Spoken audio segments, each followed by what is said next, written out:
Morning! So this is a late talking start to my vlog because it is Saturday morning when I finally sitting down to give you guys an update. But that's also to do with the fact that I've been like, not slumpy, but like slump-ish.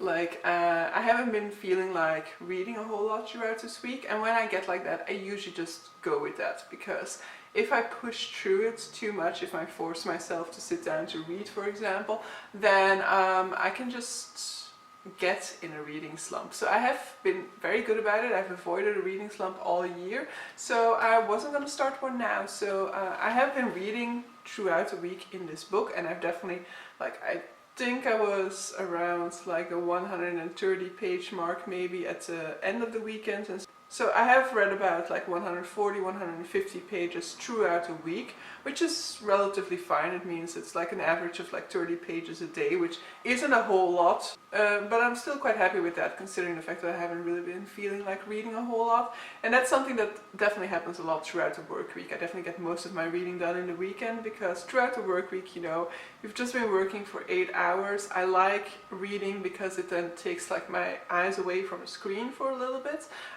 But I always also just want to like wind down with something like easy and like low energy, like a TV show or something like that. And I also need to edit and upload videos throughout the week, sometimes also take like film videos, sometimes also taking pictures, and that is also something that I need to get used to again. Days are getting darker again. I need to do my filming in the weekend, I need to do my photos in the weekend, or otherwise I need to do it like the moment I stop work, or otherwise the light is gone. But so I am close to finishing. I will finish it later today normally, and then I will switch it out with another book. And so I am reading The English Patient by Ondaatje, which is a Man Booker Prize winner. It is actually the winner of the Golden Man Booker Prize. So I think 2 years ago they elected like a winner out of the past 50 winners, and the winner of that was The English Patient. So The English Patient takes place in a sort of like abandoned mansion in the Italian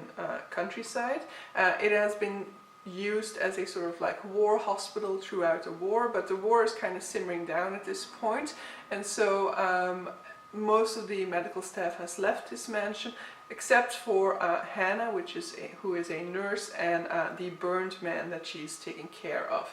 And throughout this book we'll be exploring relationship between these two, but also between some other characters that are popping up, but mostly we'll be looking at like background stories for some of these characters. And I definitely feel like the background story part of it is what I'm most enjoying. I'm very much liking the flow of those time periods, especially maybe because part of it takes place in Cairo and in the desert, and I have quite a fascination for that setting. But definitely those are the ones that I like the most. Not that I'm disliking current time frame, but I've noticed that I flow through the retrospective parts of the story a lot more. One thing that I find missing is background to Hannah. We get background story, we get a very limited background story to Caravaggio.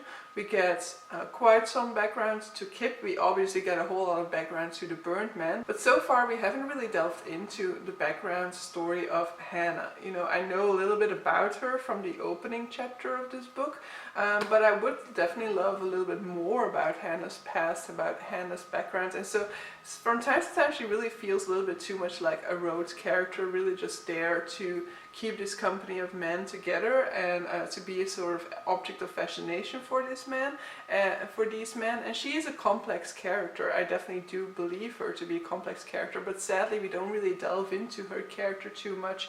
So that's kind of what I've been feeling.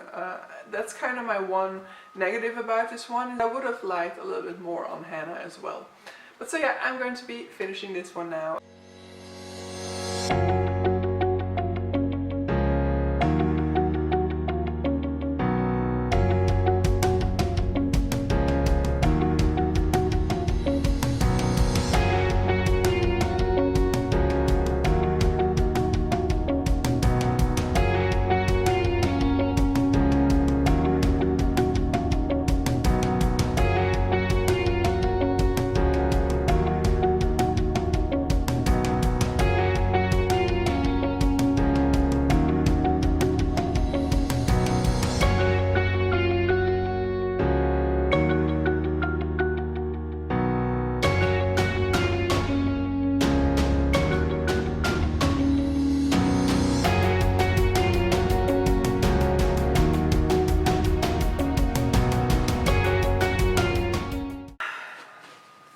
Hey guys, so it is Sunday evening basically, and I don't know yet what I'm gonna be doing tonight because the sort of like slumpy reading mood has continued, so I haven't really been doing a whole lot. So I got like 40 pages into Little Eyes yesterday, and it's interesting, but we're really at like just at the setup because we are following multiple perspectives. So we're following, I don't know whether I actually already talked about this book. So Little Eyes is a book by Samantha Schweblin. This was originally published in Spanish. Her more recent book, Fever Dream, came out before first in English, but this is her like debut, I think, which is now also available in English. And so in this one we're looking at this sort of toy which is called a Kentucky, and which is kind of like a robot with camera in it, and you can either be the one who is being watched or you can be the watcher. And so in this one we're looking at multiple perspectives, and we are both looking at people who are being watched and we're looking at people who are watching. I'm expecting there to be some sort of a like thriller horror aspect to it at some point, though that definitely hasn't happened yet at this point, but it definitely is like a creepy concept to begin with. So at this point I'm not entirely sure what I'm going to be doing. I don't know whether I'm going to be reading because I'm still really a little bit slumpy. I want to maybe play The Sims, but I should actually also edit. Like if I want to make my life easy, I would just edit a big chunk now and then be a little bit easy, a little bit more laid back with that for the remainder of the week. But I know myself, I am an instant gratification person, so most likely I'm going to be playing The Sims, watching some booktube. We'll figure out. I obviously feel the pressure of 2020 approaching. I have to keep pushing myself, and when it's so bad, there's gonna be a ton of us, fighting for that spot. Let's go, guys! Come on, get boosted! Hey everyone, so I'm here with some snacks. So you will have seen this in the opening clip. I went to the shops, and this time it's really like crazy in the shops here in Belgium, because you have Halloween, you have Sinterklaas, and then you have Christmas all in one. Every shop has all of these 3 holidays all together, so it's very weird to go into a shop now and have this sort of like amalgamation of different holidays all there at the same time. Yeah, I wanted to kind of just like go through what I'd gotten. So this is actually traditional Sinterklaas candy. So Sinterklaas is a holiday we have here in Belgium the 6th of December, in Holland on the 5th of December, and it's one of our traditions. It has some very bad rep to it because there is a character that was added to this tradition somewhere around like the colonial period. A character was added to this tradition, and this is a character called Black Pete, and this is basically, the idea is that because he has to go down the chimney all of the time, his face has become fully black. But in recognition of this, like people always, like in schools and stuff like that, you have people dressing up in sort of like clownish outfits, completely making themselves black, having black face. And so obviously this is very much a holiday that is under contention for exactly that reason at this point. I was never a big fan of Sinterklaas. I definitely don't mind them changing this. It is something, traditions change over the centuries. This was added at some point, so why not get rid of it, or why not fully change the way in which we interpret this character of Black Pete, maybe make a whole new version of him. But so that is a very controversial subject here in Belgium, but so I absolutely love Sinterklaas candy. The candy is just the best candy. It's something to look forward to every year. And so I have some of those with me. I don't have everything. I don't have some of the more traditional stuff. So around Sinterklaas time itself, I will actually have more of the candy, but this is some of the candies that I've really been craving at this point. And the first one of this is almost like I already ate half of this. And this is marzipan. I know that it's often mocked in like TV shows and stuff like that, like who loves this, but I love marzipan. I especially love these ones. These are marzipan balls that have like chocolate powder around them. It's delicious. Apart from that, I just love the plain marzipan most. We have a guest star, somebody who's going to be adding her experiences to the debate, but it's just amazing. So yeah, it's just these tiny little balls. You also have this like a whole marzipan bar, but you can also have them in like the shapes of figurines with coloring to them, and it's just got so much nostalgia for me because when I was a child we would make marzipan ourselves, and I'm actually going to do that during my holidays. So at the end of November I have a holiday, and I think I'm going to write it down that I want to make marzipan, but then the sugar-free version, because this has so much sugar in this.